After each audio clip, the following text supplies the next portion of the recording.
Indian economy week हो रही है? क्या इसमें इंडियन गवर्नमेंट जिम्मेदार है? इंडिया का एक्सपोर्ट था 38 बिलियन डॉलर में, डॉलर इंडिया के 90 रुपीस के बराबर पहुंच गया है। पेट्रोल डीजल महंगा हो जाता है जिससे ट्रांसपोर्ट कॉस्ट बढ़ता है। इंडियन रुपीस अब $90 के आसपास पहुंच गया है, मतलब $1 मतलब 90 रुपीस हो चुका है।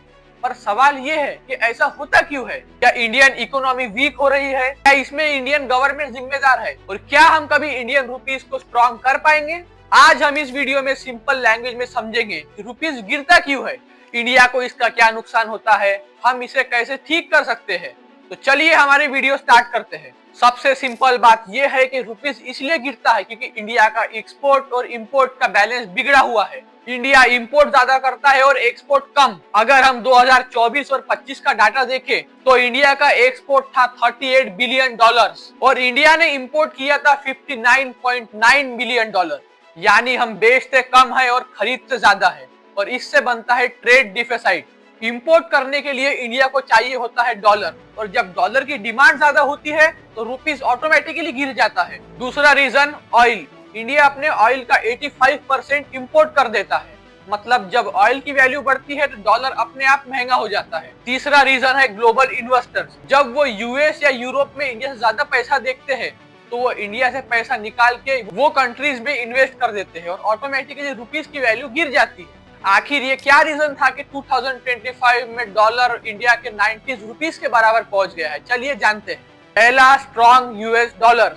यूएस इंटरेस्ट हाई होने की वजह से यूएस डॉलर सब कंट्रीज के अगेंस्ट स्ट्रॉन्ग हो गया। इंडिया का ट्रेड डेफिसिट बढ़ गया जिससे इंपोर्ट ऊपर और एक्सपोर्ट नीचे हो गया।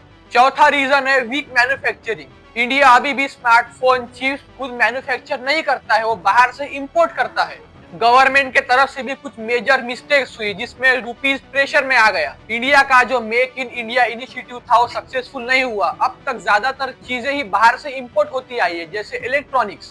इंडिया आज भी ऑयल के ऊपर डिपेंडेंट है जिससे वो रिन्यूएबल एनर्जी को बढ़ा नहीं पाया और उसकी स्पीड स्लो हो गई। एक्सपोर्ट इकोसिस्टम स्ट्रॉन्ग नहीं बन पाया। Bureaucracy, high duty, slow ports सब सफर करते रहे। अगर गवर्नमेंट ये इशू पहले सॉल्व कर लेती तो रुपीस जितने प्रेशर में नहीं आता। रुपीस गिरने का सबसे बड़ा नुकसान होता है मिडिल क्लास को। पेट्रोल डीजल महंगा हो जाता है जिससे ट्रांसपोर्ट कॉस्ट बढ़ता है। सब्जी से लेके स्मार्टफोन सबकी प्राइस बढ़ जाती है। फॉरेन एजुकेशन और ट्रैवल एक्सपेंसेस बढ़ जाते हैं। गवर्नमेंट का इंपोर्ट बिल बढ़ जाता है। ओवरऑल रुपी गिरना इन्फ्लेशन को और ज्यादा पुश करता है। अब सवाल ये है कि अगर रुपीस गिर रहा है तो दुनिया की सबसे 3 स्ट्रॉन्गेस्ट करेंसी कौन सी है? सबसे पहली करेंसी है कुवैती दिनार। 1 दिनार इज इक्वल टू $3.26। दूसरी करेंसी है Omani rial. 1 rial is equal to $2.60 USD dollars. तीसरी है Bahraini dinar. 1 dinar is equal to $2.65 USD dollars. ये करेंसी का स्ट्रॉन्ग होने का सिंपल सा रीजन ये है कि ये कंट्रीज एक्सपोर्ट ज्यादा करती है और इंपोर्ट कम। अगर रुपीस को स्ट्रॉन्ग बनाना है तो इंडिया को कुछ स्ट्रॉन्ग स्टेप्स लेने पड़ेंगे। इंडिया को एक्सपोर्ट बढ़ाना होगा, मैन्युफैक्चरिंग सिस्टम में ज्यादा ध्यान देना होगा, ऑयल डिपेंडेंस कम करना होगा, टूरिज्म और सर्विस को एक्स्ट्रा बूस्ट देना होगा।